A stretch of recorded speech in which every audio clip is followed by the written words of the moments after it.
মেহেরপুরের বিভিন্ন গ্রামে বেড়েছে ভয়ঙ্কর বিষধর কালাত সাপের উপদ্রব। ঘুমের মধ্যে সাপের কামড়ে প্রাণ হারাচ্ছেন অনেকেই, তাই দিশেহারা হয়ে পড়েছে মানুষ। গত সোমবার ভোরে উপজেলার আনন্দবাস গ্রামে বিষধর এ সাপের ছোবলে ঘুমন্ত অবস্থায় মারা গেছে এক শিশু।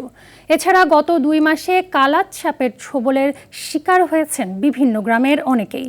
মেহেরপুর থেকে মাজিদুল হক মানিকের রিপোর্ট, জানাচ্ছেন লামিয়া তানজিম মাহমুদ।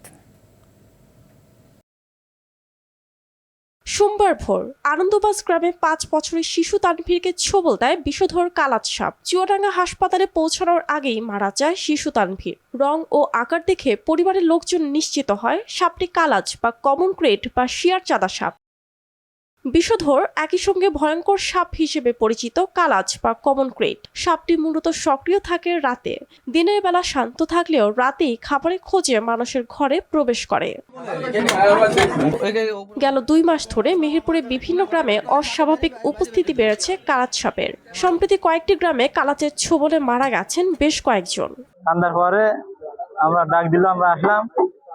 আসার পরে ছেলে ধরো মাথায় পানি দিলাম, পানি দেওয়ার পরে পরবর্তীতে আমরা চিন্তা করলাম যে ছেলে এরা কাছে খেতে পারে। ব্রিজের এই কলি ছিলাম আর বললো যে হেলু ছেলে মরি গেছে, চিতলিন মরি বলে মরি গেছে ছেলে। সাপের কামড় সন্দেহে হাসপাতালে দ্রুত রোগী নিয়ে আসার কঠোর বার্তার পাশাপাশি রাতে ও দিনে সাবধানে চলাচল এবং বাড়ির পাশের ঝোপঝাড় পরিষ্কার করার পরামর্শ দিলেন এর স্বাস্থ্য কর্মকর্তা। সাপে যদি কামড়ে এবং সেটা যদি বিষাক্ত সাপের হয়, সেই লক্ষণগুলো যদি চলে আসে আমরা তৎক্ষণাৎ যাতে অ্যান্টিস্ট্যামিনোটা দিতে পারি।